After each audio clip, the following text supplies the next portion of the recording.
So today we are in Riga, the capital of the Baltic state of Latvia, and also my first time in a Baltic state as well as a former Soviet republic.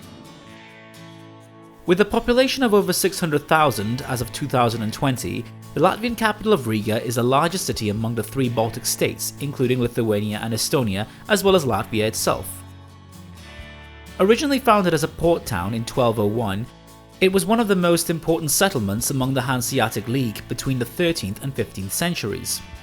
Although most of the city's earliest buildings were destroyed by fires or flattened for purposes of redevelopment, the city still exhibits some of its fascinating medieval character.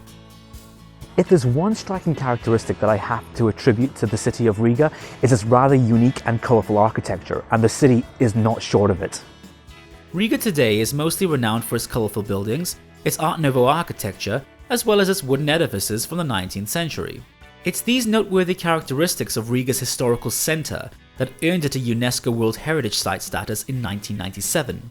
In a way, the city almost feels like a treasure hunting opportunity to find the various elaborate and eccentric structures that give Riga its unique identity.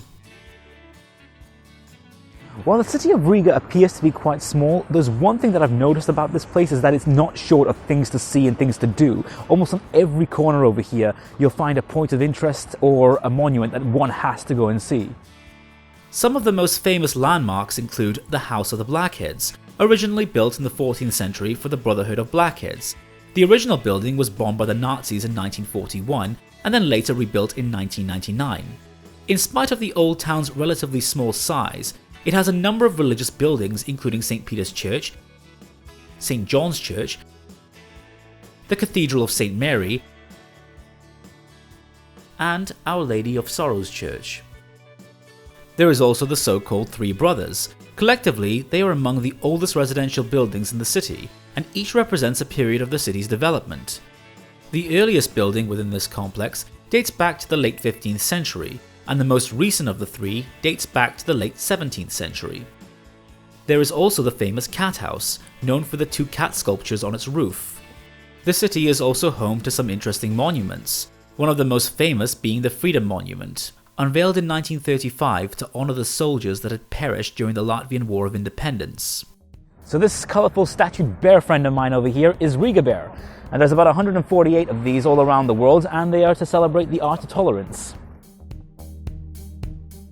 Though Riga is a modern European city with a unique, colourful and artistic character, the old town is also known for some of its well-maintained medieval structures and streets. Parts of the medieval city wall still stand in Riga today.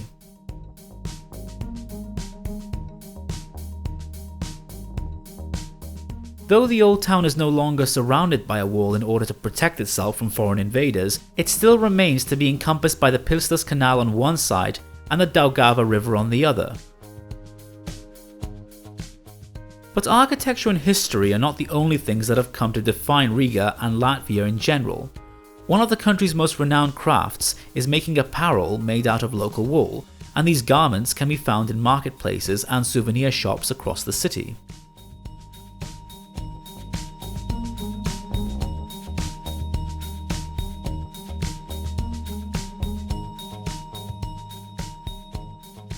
The city also provides some variety of scenery, and as with many modern cities these days, Riga also has several beautiful green spots to discover.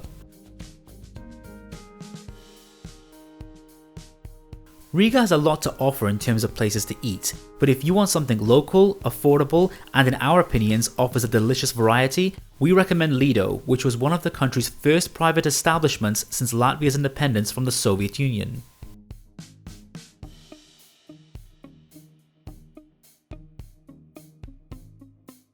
If you enjoyed this video, please click the like button and subscribe to our channel.